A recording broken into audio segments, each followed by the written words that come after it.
안녕하세요. 포유 환율연구소입니다. 오늘은 시장금리 상승의 나비 효과 어디까지 미칠까 라는 주제를 가지고 나왔습니다. 지금 온통 기준금리를 언제 인상하느냐에 초점이 맞춰지고 있는 이 순간에도 이 시장금리 상승 때문에 주가가 반토막 난 기업도 있습니다. 좀 더 구체적으로 얘기하면 우선 시장금리가 상승하면 금융회사들은 대출금리를 인상합니다. 정권 전문가들이나 패널들은 기준금리 인상에 초점을 맞추지만 은행들이나 이금융권도 마찬가지입니다. 시장금리가 일단 상승하면 대출금리 인상해요. 왜냐하면 금융회사들이 그 금융회사채를 금융채권이죠, 흔히들. 이걸 발행해가 자금을 조달하고 또 은행 입장에서는 금융회사도 마찬가지입니다만은 관리 비용도 들어가잖아요. 그렇기 때문에 이제 일단 시장금리 상승하면 대출금리는 인상합니다.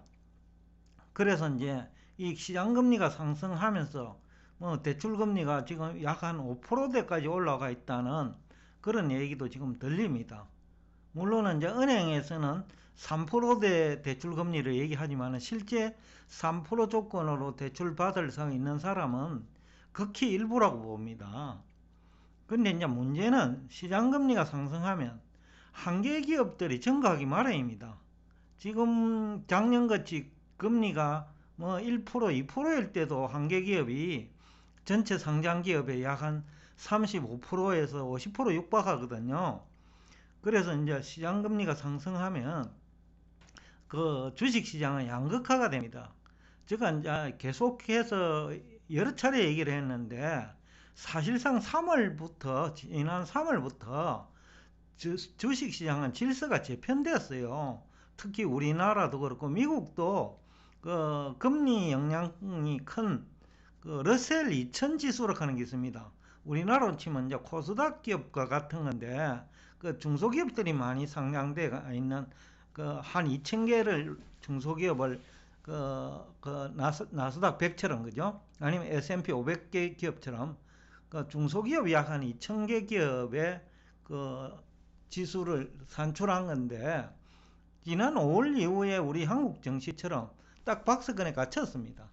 그 S&P 500과 나스닥 100은 많이 올라갔지만은 이 러셀 2000은 지수대가 박스권에 지금도 갇혀 있거든요.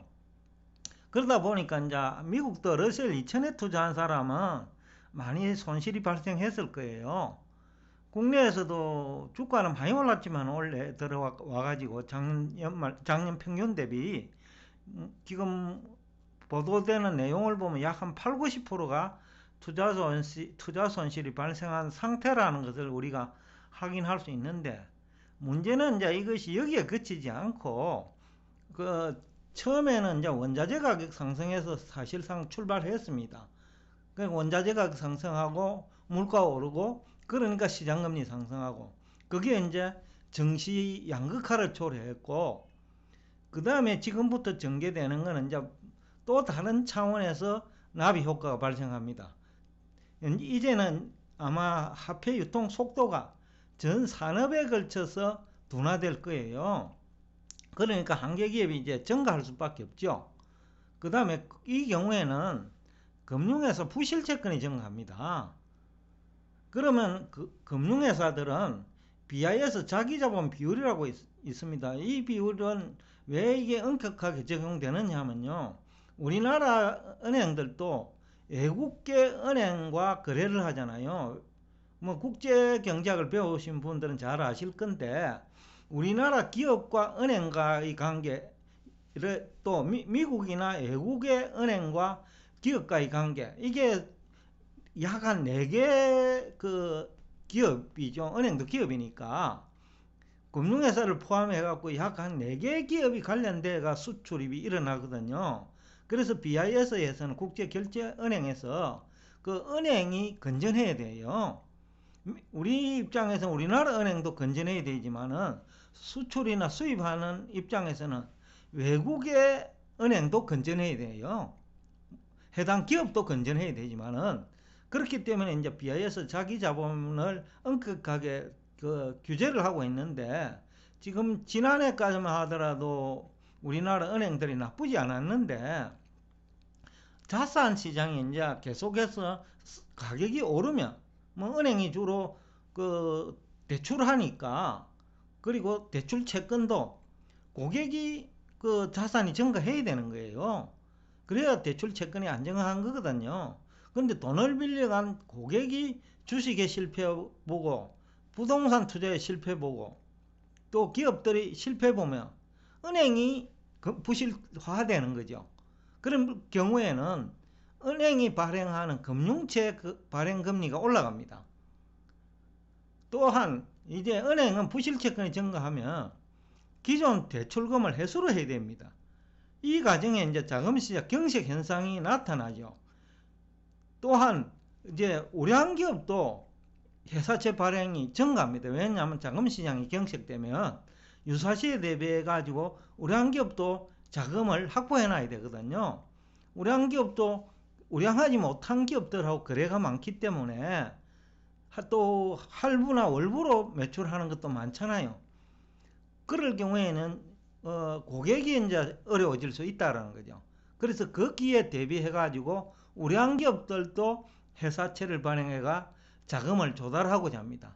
이 경우에는 우량 기업 회사채 금리도 올라가죠. 그러면 전반적으로 그 자금 시장이 금리가 올라가면 주택 시장에 이제 부정적인 영향을 받을 수밖에 없습니다. 앞에서도 제가 얘기를 했지만은 금리가 지금 이미 일부 시중은행은 대출금리가 5%까지 올라와 있는 상태예요. 그런데 지금부터 아무리 안 올라도 1% 정도 오른다고 보면 금리가, 시장금리가요, 7%대로 그 진입하는 것도 그 어렵지 않다. 그렇게 먼 훗날의 얘기는 아닌 것 같다.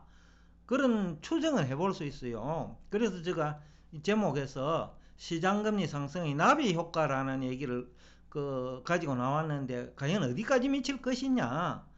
만약에 대출금리가 은행권이 7%대까지 올라간다면 상당히 이제 우리 부동산 시장도 그 부정적인 영향이 클 거예요. 참고로 이제 미국 부동산 회사인데, 국내에서도 언론에서 한번 소개를 한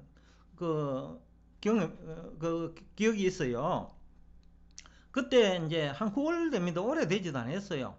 불과 그러니까 지금 11월이니까 2, 3개월 전에 국내에서 미국 부동산 플랫폼 기업인데, 미국에서 유명한 부동산 회사예요. 진로라는 회사인데, 주로 어떤 일을 하느냐면 낡은 주택 구입해가지고 리모델링 해가지고 다시 파는 그런 식으로 영업을 하는데, 이 기업 주식이 2달 만에 약 한 50% 이상 내려버렸어요. 심지어는 이 기업들이 이제 금리가 오르니까 기존에 사업 하던 새로 낡은 주택을 구입을 해가지고 그 다음에 리몰리딩을 했는데 낡은 주택 구입을 중단해 버리는 거예요. 쉽게 하면 본업을 중단을 해야 될 정도로 시장금리 상승으로 어려움에 직면한 미국인도 있다라는 거죠.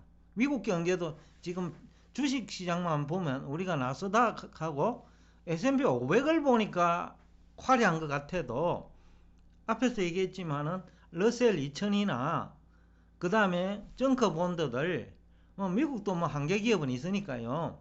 그런 쪽의 투자자들은 손실이 클 수밖에 없지 않느냐 라는 얘기를 또 할 수 있겠고, 여하튼 지금 전개되고 있는 환경은 금리 시장의 나비 효과가 어디까지 갈 거냐는 우리가 예의주시를 해야 된다 라는 얘기를 하고 싶습니다. 그래서 지금까지 한 얘기를 요약 정리하면, 시장금리가 훨씬 중요하니까, 그리고 대출금리 상승, 회사채 금리 상승하고 직결되어 있다 이 말입니다. 시장금리가. 그리고 주식시장 양극화하고도 관련되어 있어요. 그러니까 이제 항상 시장금리에 염두를 두라 하는 것이 첫 번째 이제 핵심이고, 두 번째는 이제 이런 경우에 이제 화폐 유통 속도가 전반적으로 둔화됩니다. 그러면 이제 한계 기업이 증가하고, 그 경우엔 금융에서 이제 부실 채권이 증가한다는 얘기입니다. 그러면서 자금시장 경색이 되고 결국은 이제 부동산 시장에 부정적 영향을 주는데 과연 언제쯤 7%대까지 시장금리, 은행금리입니다. 은행 대출금리가 상승할 것인지가 관건이에요. 제가 볼 적에는 만약에 시장금리가 지금은 2%까지 올라와 있습니다. 국채가 그러니까. 그런데 회사채 같은 경우에는 뭐, A급이라도 지금 2%대 올라와가 있거든요. 국채가 2% 조금 못 미칩니다. 아직까지는. 1.7% 가까이 되는지 모르겠는데 일단 뭐 그 정도는 그렇게 중요하지 않고 문제는 우리가 실제 생활하면서 우리가 감당해내야 되는 은행 대출 금리라든지 우리가 주식 투자자 입장에는 회사채 금리 그리고 부동산 투자자 입장에서는 부동산 시장에 금리가 미치는 영향을 이제 얘기를 해야 되는데 미국도 이미 시장 금리가 상승하면서 그 미국에서 유명한 부동산 회사의 주식이 반토막 났다라는 얘기를 하면서 오늘 여러분과 대화를 여기서 마치겠습니다. 오늘도 끝까지 경청해 주셔서 대단히 감사합니다.